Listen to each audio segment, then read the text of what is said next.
Assalamualaikum warahmatullahi wabarakatuh. Halo teman-teman, selamat datang di Jejak Dunia, tempat di mana kisah-kisah inspiratif dan biografi tokoh-tokoh hebat dibagikan. Kami menghadirkan cerita hidup, perjuangan dan prestasi tokoh-tokoh luar biasa yang mengubah dunia. Dengan menghadirkan analisis mendalam tentang kehidupan dan kontribusi tokoh-tokoh penting dalam sejarah.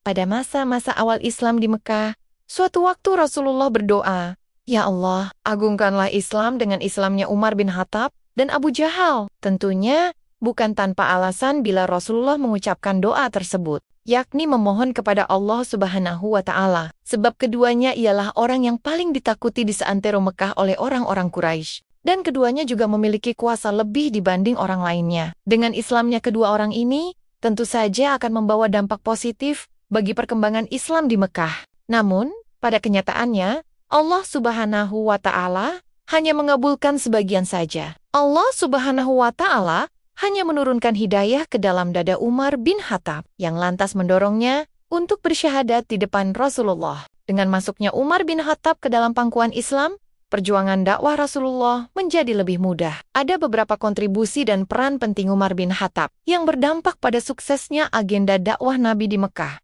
Semua itu tidak terlepas dari keberanian dan kegagahan Umar bin Khattab. Selain berani dan gagah, Umar bin Khattab juga termasuk orang yang cerdas. Dengan segala muslihat, setan selalu berusaha menjerumuskan manusia ke dalam jurang kesesatan. Akan tetapi, upaya keras setan ini menemui jalan buntu ketika berhadapan dengan Umar bin Khattab. Ia menjadi sosok yang sangat ditakuti oleh setan. Bahkan, untuk sekadar berpapasan dengan Umar bin Khattab, setan pun tidak punya nyali. Hal itu bukanlah omong kosong. Dalam sebuah hadis, Rasulullah bersabda, "Sesungguhnya, setan benar-benar takut padamu, wahai Umar. Tatkala aku duduk, budak wanita itu memukul rebana, lalu masuk Abu Bakar, Ali, dan Utsman.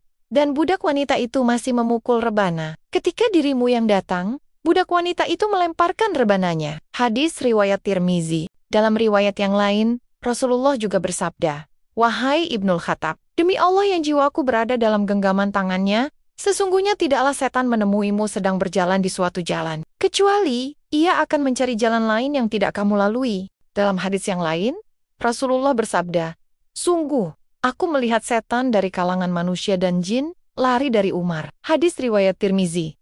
Lantas, apa yang membuat setan merasa sedemikian takut terhadap Umar bin Khattab? Pertama, karena Umar bin Khattab memiliki keimanan yang sangat kokoh. Setelah memeluk agama Islam dan menjadi pengikut setia Rasulullah, keimanan Umar bin Khattab terhadap Allah Subhanahu wa Ta'ala dan Islam benar-benar tak tergoyahkan. Ia telah mencapai puncak tertinggi dalam keimanan dan ketakwaan, serta dalam ibadah dan ketaatan. Sampai-sampai Rasulullah pernah bermimpi secara menakjubkan tentangnya. Dalam sebuah riwayat, Rasulullah bersabda bahwa saat beliau sedang tidur, beliau melihat orang-orang dihadapkan kepada beliau. Mereka semua memakai gamis.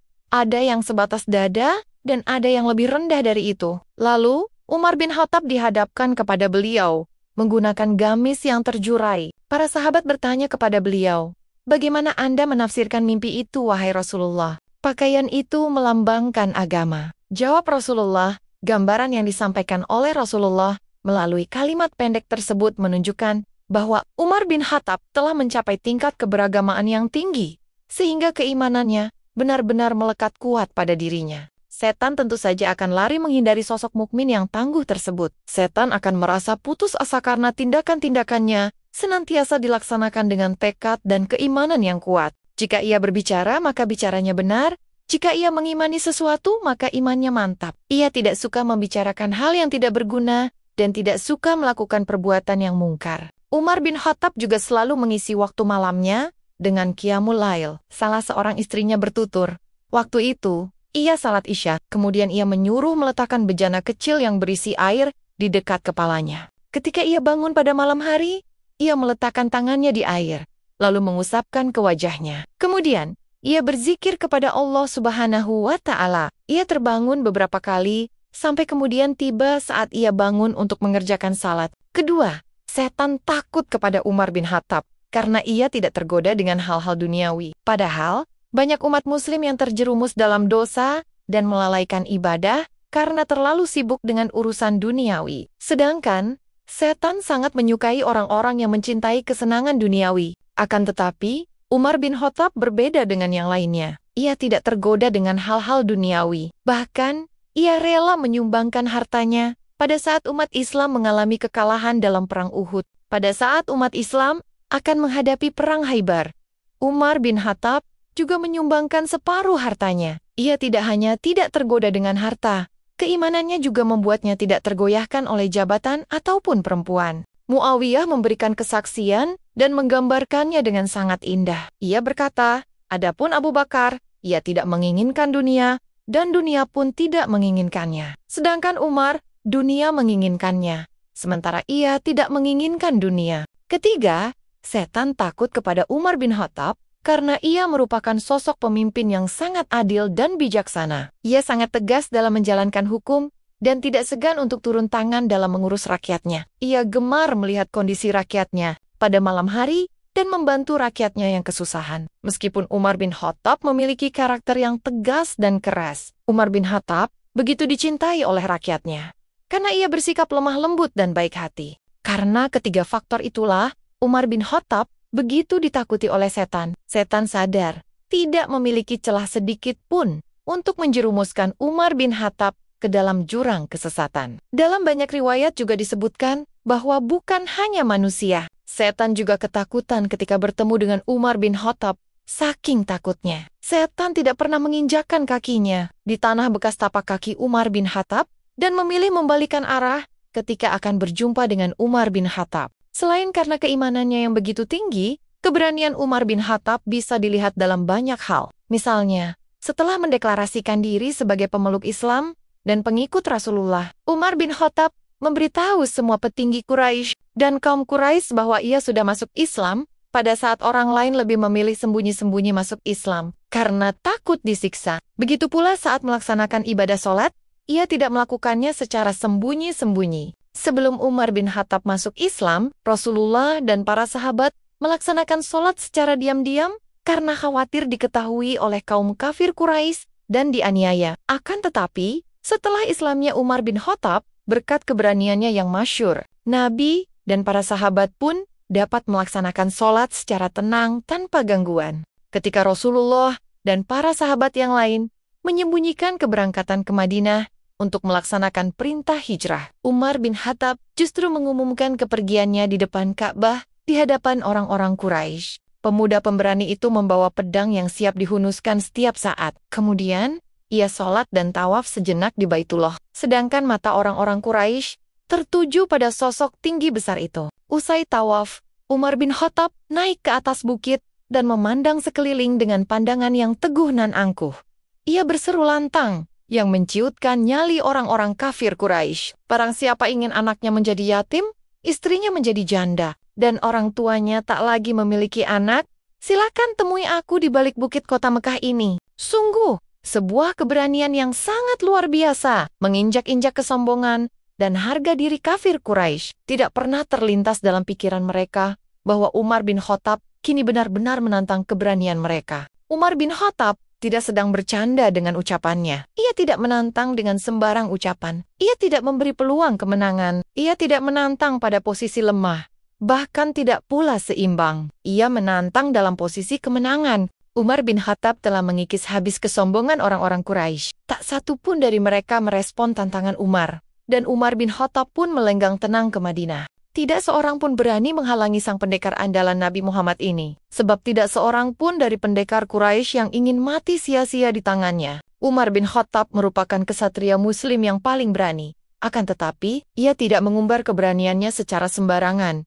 Ia pintar mengelola dan menempatkan keberaniannya dengan baik. Ketika Rasulullah dan kaum muslimin hendak mendatangi kota suci Mekah untuk tujuan melaksanakan ibadah umroh, orang-orang kafir Quraisy menghalangi beliau dan melarang umat Islam masuk ke kota Mekah. Sesampainya di dekat kota Mekah, tepatnya di daerah Hudaybiyah, dan Rasulullah mengetahui bahwa pembesar kafir Quraisy bersikeras menghalangi beliau dan kaum muslimin masuk kota suci. Beliau memanggil Umar bin Khattab agar mendatangi dan bernegosiasi dengan pembesar kaum Quraisy. Ia diutus untuk menyampaikan pesan damai bahwa kedatangan beliau dan umat muslim semata untuk menunaikan umroh, bukan untuk berperang.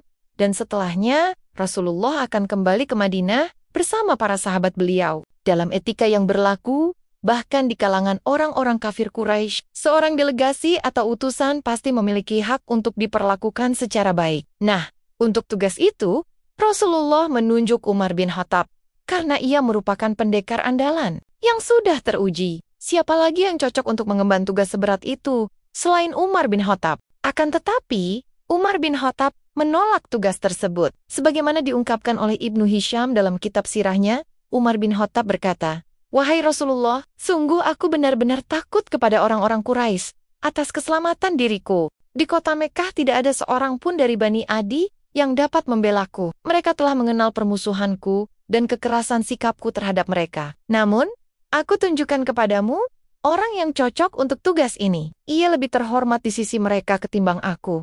Ia adalah Utsman bin Affan." Kenapa Umar bin Khattab menolak perintah Rasulullah? Apakah keberaniannya saat hijrah seorang diri menantang seluruh orang-orang kafir Quraisy telah hilang? Sama sekali tidak. Umar bin Khattab masih singa padang pasir yang tak kenal rasa takut. Ia tidak sedang takut, bahkan tidak pernah terbesit dalam hatinya rasa takut. Keberanian Umar bin Khattab tidak berkurang sedikit pun. Hanya saja, kali ini, ia sedang mengelola keberaniannya secara benar. Ia selalu cerdas mengelola keberanian yang dimiliki. Lantas, apa strategi yang sedang dimainkan oleh Umar bin Khattab hingga ia menolak perintah Rasulullah dan justru merekomendasikan nama Utsman bin Affan? Saat itu, Umar bin Khattab sedang mundur sejenak karena sebuah strategi. Ia menyadari bahwa dirinya bukanlah tipe negosiator yang baik.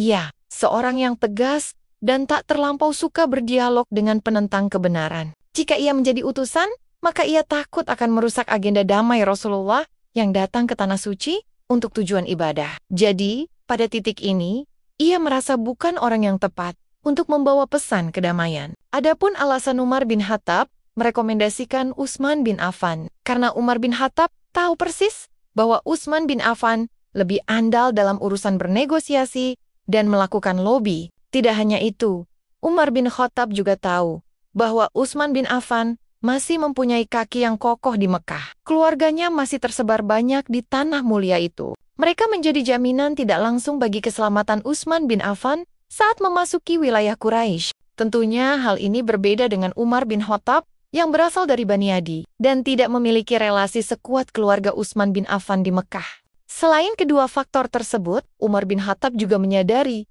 bahwa saat itu kepalanya sangat berharga dalam pandangan orang-orang kafir Quraisy. Ia merupakan orang yang paling dicari oleh keluarga korban Perang Badar dari pihak pasukan kafir Quraisy. Pasukan Quraisy pasti tidak akan pernah lupa bahwa pedang Umar bin Khattab telah banyak memenggal kepala pemuka-pemuka mereka di medan Badar. Pedang Umar bin Khattab telah banyak menumpahkan darah prajurit Quraisy. Inilah yang menjadikan gigi mereka selalu bergemeretak penuh dendam saat mendengar nama Umar bin Khattab. Umar bin Khattab tahu persis akan hal tersebut. Itulah sebabnya ia memilih mundur sejenak. Bukan karena ia penakut, melainkan tidak ingin merusak agenda mulia Rasulullah. Ia tahu saat yang tepat untuk maju dan mundur. Ia merekomendasikan Utsman bin Affan karena relatif lebih bisa diterima di kalangan orang-orang Quraisy. Mereka belum menyimpan amarah dan dendam yang begitu besar, karena Utsman bin Affan tidak terlibat dalam pertempuran Badar. Saat itu, Utsman bin Affan fokus merawat istrinya yang sedang terbaring sakit parah di Madinah. Dalam sebuah riwayat, Abdullah bin Mas'ud menuturkan bahwa masuk Islamnya Umar bin Khattab merupakan suatu kemenangan bagi kaum muslimin. Hijrahnya Umar bin Khattab merupakan suatu pertolongan bagi kaum muslimin, dan kekhalifahan Umar bin Khattab ialah suatu rahmat bagi kaum muslimin. Itulah pembahasan singkat mengenai Sayyidina Umar bin Khattab radhiyallahu an. Semoga pembahasan ini bermanfaat dan menjadi motivasi untuk kita semua agar menjadi pribadi yang lebih baik lagi. Video ini akan segera berakhir. Setelah ini, silahkan berganti ke video lainnya yang kamu minati. Tapi jangan lupa kembali ke sini. Nantikan pembahasan menarik selanjutnya di channel ini. Klik suka dan subscribe untuk membantu channel ini terus berkembang. Lalu nyalakan tombol notifikasi agar tidak tertinggal pembahasan-pembahasan menarik lainnya. Sampai jumpa!